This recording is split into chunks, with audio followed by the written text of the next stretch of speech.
Child, okay. Happy Tuesday, everybody. Welcome back to the channel. I'm Lady Nyca. And with some celeb talk and an update, child. It appears that the page that I told you about yesterday, alleged to be Joycelyn Savage, has been removed. That's what a spokesperson from Patreon said.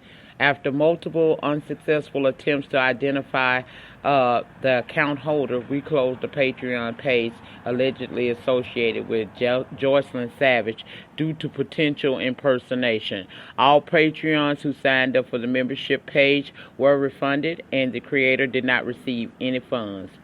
Now, this all started, child. A person behind the pay account alleged to be RKelly's former girlfriend will have to put up or shut up, honey, because they told them they wanted hard proof that it was the real deal. Now, y'all know that account was made a couple of days ago over the weekend, and there were more than 1,800 users who have paid for a membership fee, which ranges from $3 to $25. So those people will be receiving refunds, you know. Like I said, I'm not here to decide this man's guilty or innocent, because he ain't had his say in a court of law, and I don't give a damn what nobody say about that. That ain't how we roll in the United States of these Americas, okay? United States of America says that you are innocent until proven guilty. I think that it's a miscarriage. It's a miscarriage of justice and integrity for these media outlets, mainstream ones, to be reporting on this information when this account first was created as if it was written in stone. That was definitely her. That to me was irresponsible reporting, because what you're doing when you do that is you're not really harping on the fact that y'all could not verify whether or not this was actually the account of the ex-girlfriend. Y'all did a whole lot of conversation or talk times on what she wrote in there, and all of it again sounds like a remix or remake or whatever you want to call it of the stories we heard back in January on that 6-part docuseries Surviving R. Kelly. I don't have a heaven or a hell to put R. Kelly in. I do not know that R. Kelly is 100% innocent of everything that he has been accused of. All I'm asking is that allow this to play out in the court of law. We're hearing so much stuff. I had someone say to me, people should be able to put the pieces together and figure it out for themselves, basically, whether or not he's innocent or guilty. And I would tend to disagree, because if we do that, then we're going to make that you need to let him free then. Because since January, we saw all these women come out and make these allegations about this man, about their alleged time with him. Cash Jones even wrote a book, all of which has been refuted. She has recanted her story and admitted that that book was indeed a lie, and that she was going to write the truth. You have seen Joronda Pace's story change 101 times about the recounts of her time with him. There has been several discrepancies in these women's stories, and it changes every single day. It's something new. The parents who were once a united front for this cause still today don't get along.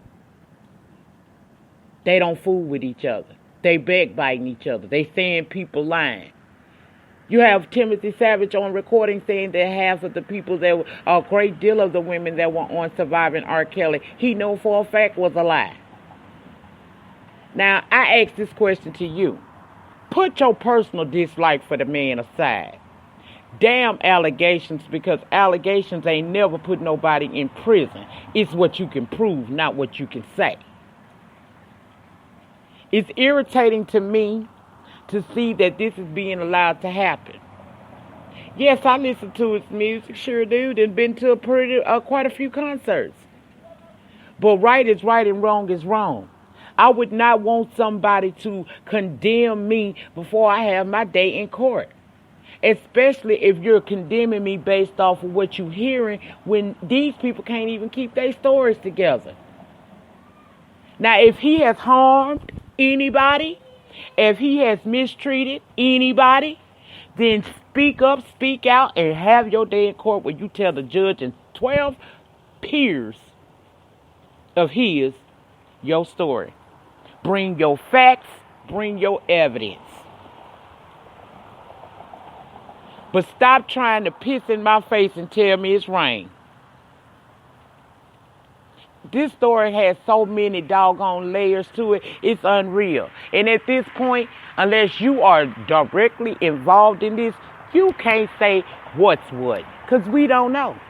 We're relying on the courts to tell us stuff. We're relying on bloggers to tell us stuff, and we relying on the news to tell us stuff.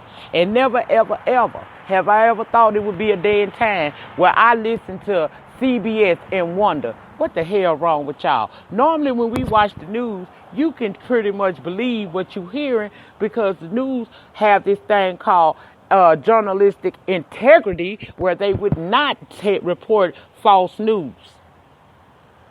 Because the narrative today is to hate R. Kelly, hate all things R. Kelly.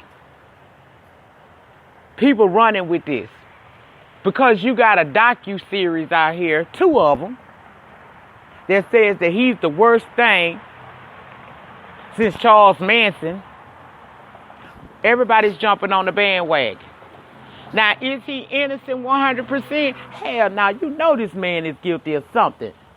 But we do not convict people in a court of law in the United States of America because their morals are a little bit out of order. We don't put people in prison for the rest of their lives over allegations. Something substantial must come behind that. And I stand in that. I'm irritated by this story, but it's a click in a view. And some people say they R. Kelly videos don't get monetized. Well, child, mine have been. So I'm going to talk about it, okay? But I'm going to make sense about it. This don't make sense. This entire R. Kelly story has gotten on my nerves because one day is this person saying something, then the next day this person is saying something, and then next week somebody will come out and say those 2 people that we heard previously are lying. And they supposed to know. Everybody know. Don't nobody know nothing but only a select few. And if you're relying on the media to give you the truth, in this particular case, I don't think so. I just don't think so. I have never seen this type of public scrutiny over a person without them even being able to say whether or not have their opportunity to defend themselves in a court of law. Tell me when you seen mass media come after somebody this hard and want to destroy them before they have their day in court. I don't know who he pissed off, but bruh, you probably should have walked light.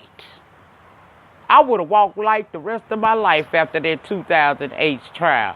But things happen, people make decisions, and it is what it is. All I'm saying is, let the man have his day in court. Stop bringing out all of these stories every single day. If you a victim, speak your truth. If you want to. See, that's another thing. When the hell did victims start running to the media before they run to the law? If this was Po Joe and Ray J up the street, you'd have went to the police department before you went to the media. But because this is R. Kelly and everybody got an ulterior motive, that's the reason why everybody want to talk to the press. Don't talk to us. Talk to the police. Go talk to them federal investigators that's supposed to be on this case. Go talk to all of them. Tell us later. Tell them now. Having been a victim myself of child molestation and rape in my lifetime, it angers me because this is a mockery, in a sense, to the people who have truly been victims before. Come out, tell your story, stand in it, and it don't need to. The truth don't never change. You ain't got to add into the truth. You ain't got to take nothing away. The truth gonna stay the same. But see, I have to call bull on some of this stuff. Because, see, if you telling the truth in January, that truth will hold true. That truth will still hold intact in November. And if you go back, for you critical thinkers, Go back and do your simple research and see how these stories have consistently changed. They don't get no better, though. They just get worse. You got him locked up. He has a trial date coming. Let him face trial. Stop coming out with all of this ridiculousness because it confuses folks and it makes... What y'all gonna do is that big old pretty representation, that strong force that y'all had along with Lifetime in January, God is slowly dismantling those lies one by one. And it's only going to continue. So whoever ain't telling the truth, I advise you to get to telling the truth. Because the ultimate truth is going to come out. Because there will be a court date. And you will not be able to sit there and lie unless you just want to face perjury charges. Okay? For those who have truly been affected, my thoughts and prayers are with you. Because I wouldn't wish that on nobody. But if you ain't a victim, but you just mad because something didn't go your way, shame on you. Shame on you for perpetuating a lie that's got a man locked up. I ain't here for it. Now get down in the pen and say what you want to say, long as you say it respectfully. I'm just not understanding how word of mouth, a person can just say something about you, and here it comes. And a lot of the evidence that these people got is these folks' word of mouth and maybe some other stuff. But whatever they got, let's deal with this in April of 2020 when he has to go before a trial of his peers, a jury of his peers in a trial that will separate the haves from the have-nots. Those who have a story from those who have not a story but created one. That's all I have to say. I'm out. Peace.